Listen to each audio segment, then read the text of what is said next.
Ito na yung bagong bridge. Tapos yung bumagsak is yung nandito sa may left side. Isa sa mga nasira nun is itong bell tower nila sa harap. Ayan o.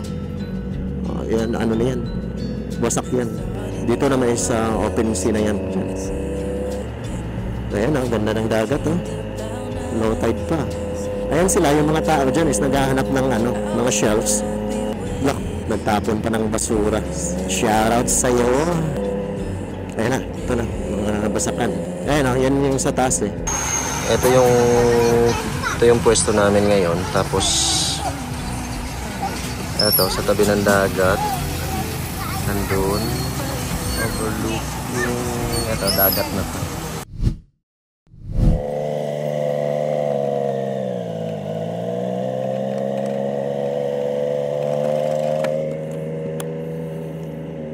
Alright mga amigo, starting point ng vlog natin today is andito tayo sa Tagbilaran City. Tapos hi mamagang. Tapos pupunta tayo ng Lila. May nakita kaming post sa FB. Pupunta tayo doon sa Vasak Bistro and Cafe. Hindi pa kami nakapunta doon. Maganda naman yung mga reviews, kaya puntahan natin. From here, sa starting point natin, it is around 30 kilometers. Na-search ko siya kanina. Ang dadaanan natin ng mga bayan o municipalities is unang-una is yung Baclayon. Andyan yung one of the oldest church dito sa Pilipinas. Tapos next niyan is yung Albor. Next naman is Luay. Pagkatapos yan is yung Lila na. So ngayon, ito yung papakita ko sa inyo. Ito yung Tagbilaran City. Medyo traffic na. Hindi naman kagaya sa ibang lugar like Cebu. And dito is moving naman yung traffic. Kaya lang hindi ganon kabilis yung takbo. Medyo masikip na rin yung daloy ng trapiko dito sa Tagbilaran.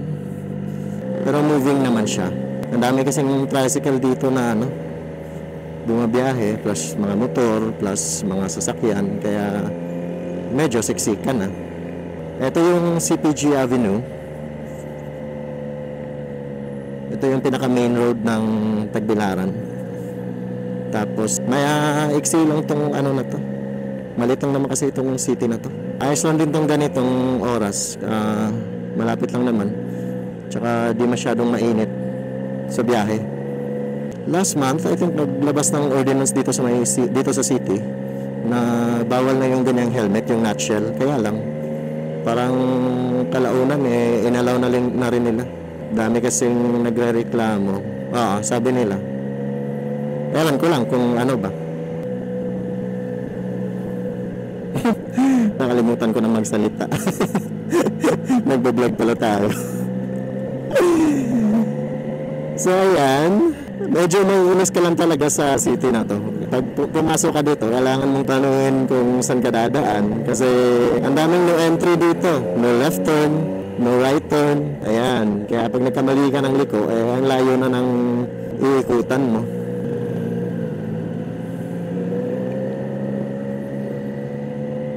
Ayan na. Ito lang yung kahabaan ng CPG. CPG stands for Carlos P. Garcia. Yan yung isa sa naging presidente ng Pilipinas na from Bohol. Galing siya dito, kaya pinangalan niya yung street na yun. Tapos ito naman, ito na yung pinakasimbahan ng Tagbilaran, St. Joseph Cathedral. Ayan siya. Ayan. Ito, diretso na to. Ito na yung coastal road. Diretso na to sa wala nang likuan, papunta doon sa pupuntahan.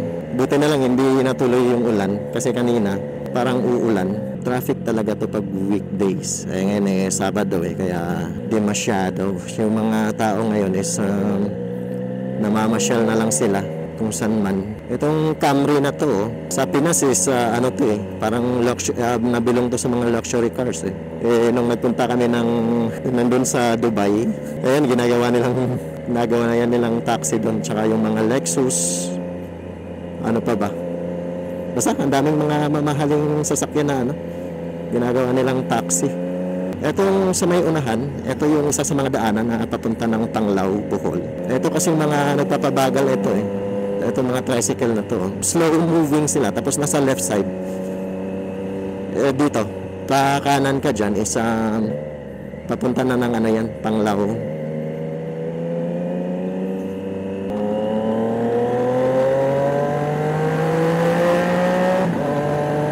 Awa ka.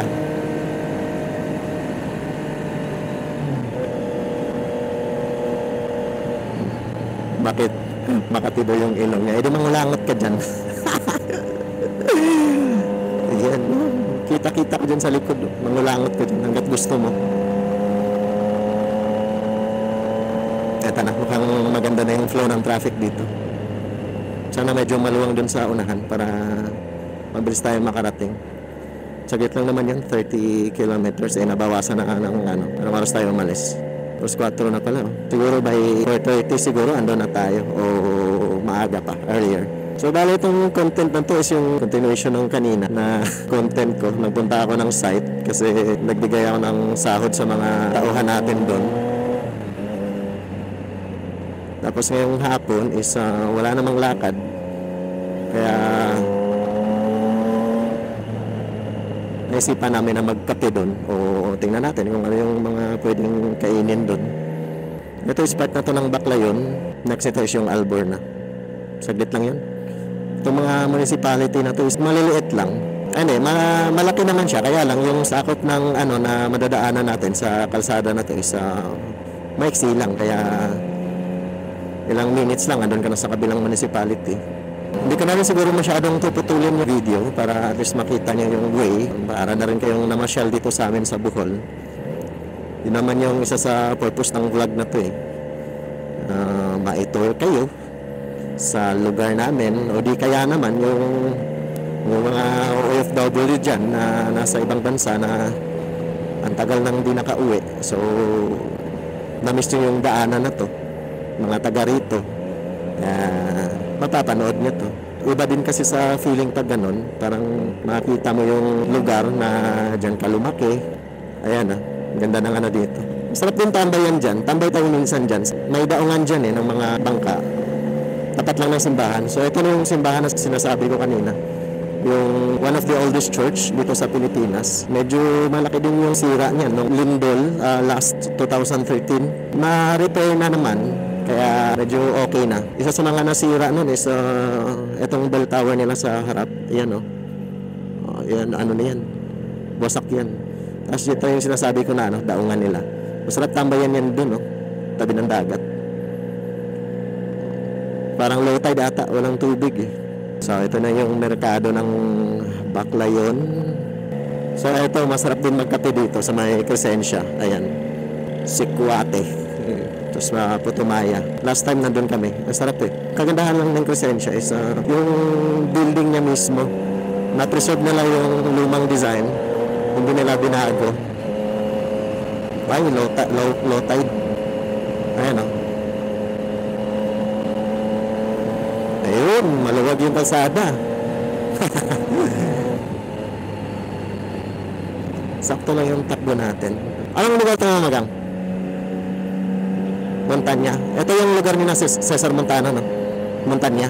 Hindi ka sure. Taga Baclayon kasi si Cesar Montano. Yun napakasarap din mag-ride pa minsan-minsan. Ang sarap mag-ride sa hapon mo Magang. Walang di mainit. Dadaanan natin mamaya yung school ni Mamagang sa kung saan siya nag-high school. Ito maganda din yung mga beach dito eh. Minsan na dito kami pumupwesto pag nag-outing pamilya. Kaya ka? Nahawa ka dyan Itong vlog na to is mix na to ng Bisaya at saka napipilitin ko lang mag-Tagalog kasi si Mamagang naman is hindi marunong siyang mag-Tagalog kaya lang parang hindi siya sanay na magsalita gamit ang Tagalog. Mas maiinam pa daw na English eh. Mag-English ka mamagang.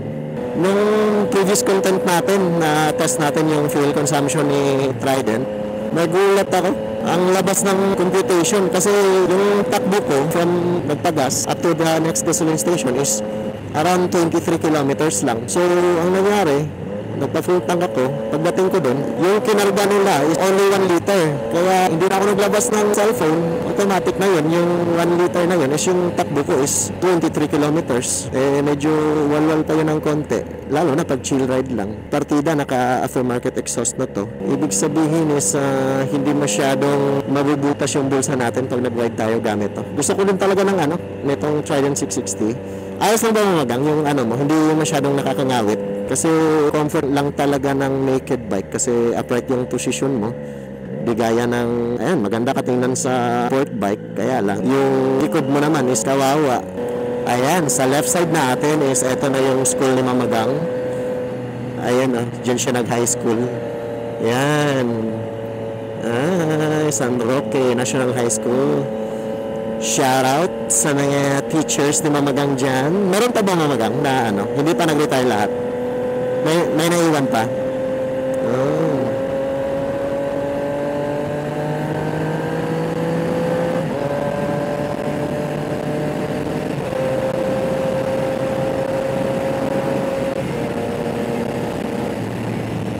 Pwede tayong bumakbak ng konti kasi clear naman.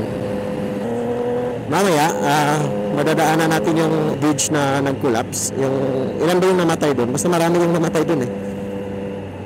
So may luway yun na area. Oo. Kaya kawawa naman. May turista doon bagong kasal. Tapos biyahe sila ng Bohol. Saktong-sakto pagdaan nila doon, bumagsak yung tulay After ng luway, ayun lila na. Ayun clear na clear yung kalsada. Kaya mabilis lang tayo makakarating doon. Sana masarap yung mga pagkain doon para meron na tayong bagong pwedeng pasyalan, pwedeng puntahan. Ito na yung tulay na bumagsak Magang, hindi pa. Sa unahan pa sa unahan pa. Maraming mga motor kasi uwian ng mga trabahante ngayon Sabado. Ito na yung bagong bridge. Ayan siya. Tapos yung bumagsak is yung nandito sa may left side. Dito sa left side. Hindi ata kita dito ang tagal kasi itong binuksan. Ayan sa kabila kung makikita nyo. Parang hindi So ayan. Yan yung bumagsak sa kabila. Dito naman is open sea na yan dyan. Ito yung area na to. Ito yung floating restaurant din.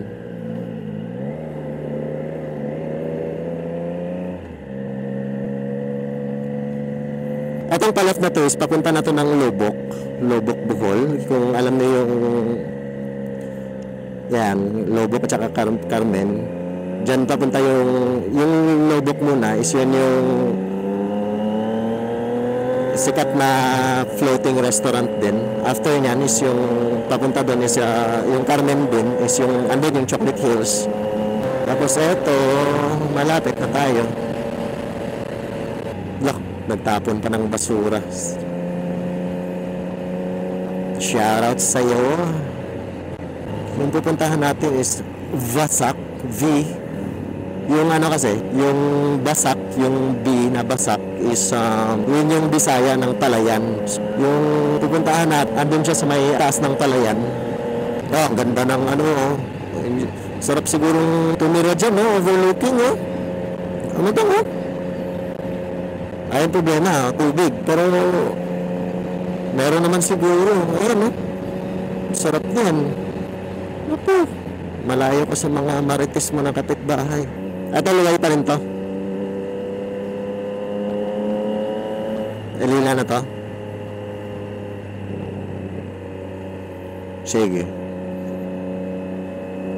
Parang naman lagi kasi kaming dumadaan sa lugar na to. Parang familiar naman yung lugar. Pag may mga talayan na is dahan-dahan na tayo. Ayan, ang ganda ng dagat, oh. Low tide pa. Ayan sila, yung mga tao dyan is naghahanap ng mga shells. Masarap yan eh.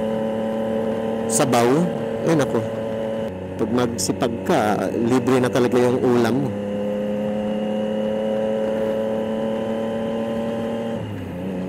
Then din yung kagandahan ng mga nasa tabing dagat nakatira. May advantage ka na kaya kagaya ng ganyan, makahanap ng pagkain sa tabi-tabi. Sa dalampasigan. Ganda, oh. Oha. Ito, lila na to. Ba't walang arko? Nakalagay na welcome to Lila. Dapat merong ganon. Ba't nila nilagyan dito? Dapat merong ganon. Sabihin mo sa kanila, palagyan. At nagagalit na si Mamagang. Ayan, oh. Sarap tumambay dyan sa gilid, oh. Pag ako taga rito, halos hapon every afternoon dito ako sa tabing dagat na to.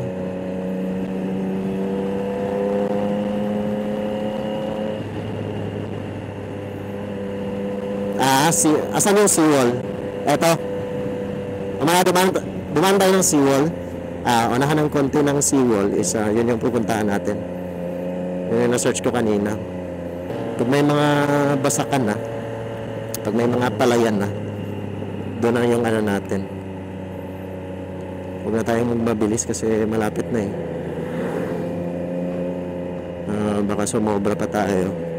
May ginagawa rin palang mga dito, mga kalsada. Ayan na, ito na, mga basakan. Dito na yun, Mamagang. Ayan, oh. Sa left side yan eh. Yung cellphone mo, malaglag. Humawak ka sa akin.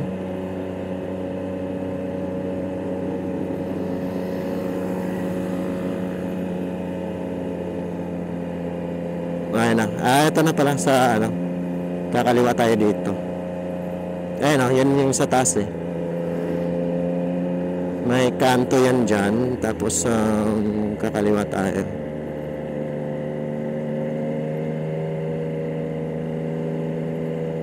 Ayan sila, oh.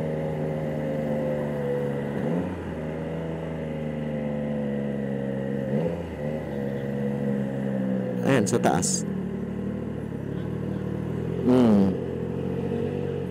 Ayan na. Ayan na yung natin. Dito na lang yung motor. Parang mahirap iakyat.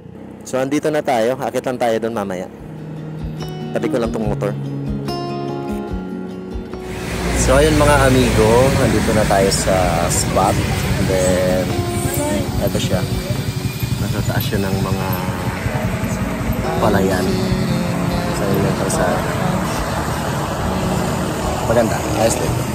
All the fun we used to have, even though I'm better and time has passed. Now Ito yung pwesto namin ngayon. Tapos ito sa tabi ng dagat. Andun overlooking ito dagat na to. Ayos na. Maliwalas.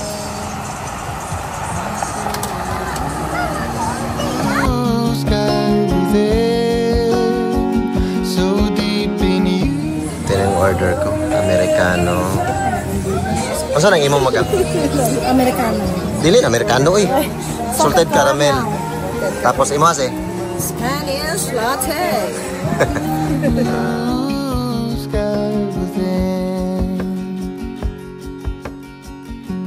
Do you think of me when you're on your way home? Holding hands along the track. So ayun nga mga amigo, no, hindi na ako nakapag-outro kanina kasi napasarap yung kain namin at saka kwentuhan. Okay naman yung place, masarap naman yung food. Kaya lang, hindi na-meet yung parang imagination namin, yung gusto namin kasi gusto ni Mrs. na si Kuwate, Hachoko at saka yung mga kakanin, wala sila doon. Puro mga kape, tapos may mga sandwich. may fries, and burgers. Yun yung siniserve nila doon. Masarap naman. And ayun nga, thank you so much sa pagsama sa amin today. And see you sa next vlog. Bye-bye!